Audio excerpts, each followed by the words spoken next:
What's going on, everybody? This is JVB. So, Microsoft confirmed that this Xbox is coming out for $299. It's an all-digital console with 500 plus gigabytes of storage. SSD storage is going to have the same CPU as the more expensive and powerful Xbox Series X. Now, here's the funny thing. The extremists on the Xbox side, the so-called Xbox influencers, they're praising Microsoft for this. But did we forget that Microsoft already came out with an all-digital console that was cheaper than the Xbox One X? And how did that do? Did it change the landscape of the video game industry? The developers run to that platform to start developing games around that system? Did people flock over from the PlayStation 4 to the Xbox One S? Well, the answer is no.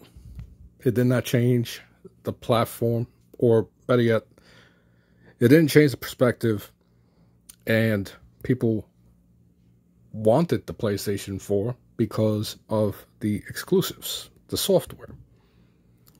Funny thing is, both of these consoles, this new Series X and the Xbox One S, is going to play the same games. The same freaking games.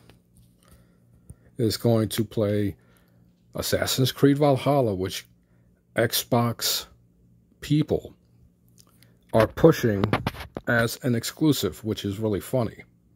But I'm not surprised. They're treating it as some kind of exclusive, even though they have an exclusive deal. Now, I'm a big fan of the Surface tablets from Microsoft. Microsoft came out with a cheaper version. Now, this used to actually be the Surface RT back in the day, and I had one.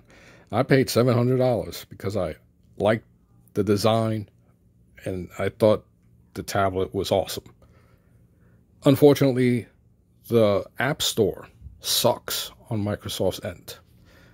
This is trying to compete with Apple. Now, Apple has a very similar tablet priced at the same range. Now, the great thing about the Surface Duo, the Surface Go 2, I like the Surface Duo, by the way, is that you can use a keyboard. You can even install a full Windows operating system. It's just very weak, so you can do limited things. The same thing is going to occur with these new consoles. Well, with this one in particular. You're competing against Sony and Nintendo, but because they have the software, and that is something that hinders this tablet right here, the Surface Go. The software, it cannot compete with Apple. The way software is optimized for Apple is just miles ahead the Surface platform, even though you can install a full-blown operating system.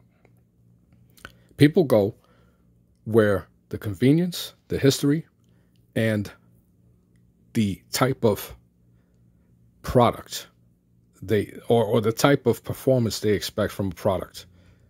They're going to stick to what they know.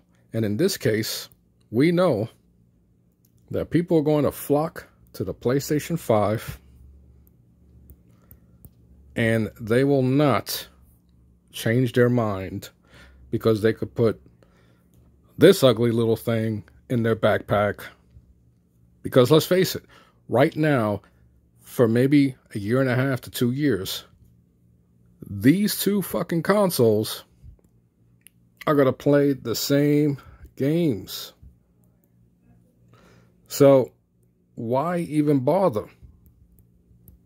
And that's why, I write sloppy, but I'm doing this on my Note 20 Ultra. So anyway, I'm not surprised that people who are Xbox fanatics or influencers are just praising this new ugly ass fucking skillet of a console. But it's going to serve a purpose, and in my opinion, all it's going to do is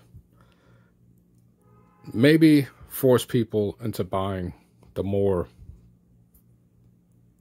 powerful Series X. That's the way to go, in my opinion. $200 extra. You're future-proofing your console experience, and when the software comes, you will see the difference between the two consoles. Do not, I repeat, do not go financing this console. Save your money and buy the freaking more expensive Xbox One or Xbox Series X. That's just a piece of advice. Anyway, I'm JVB. Thank you for viewing my videos. Talk to you later.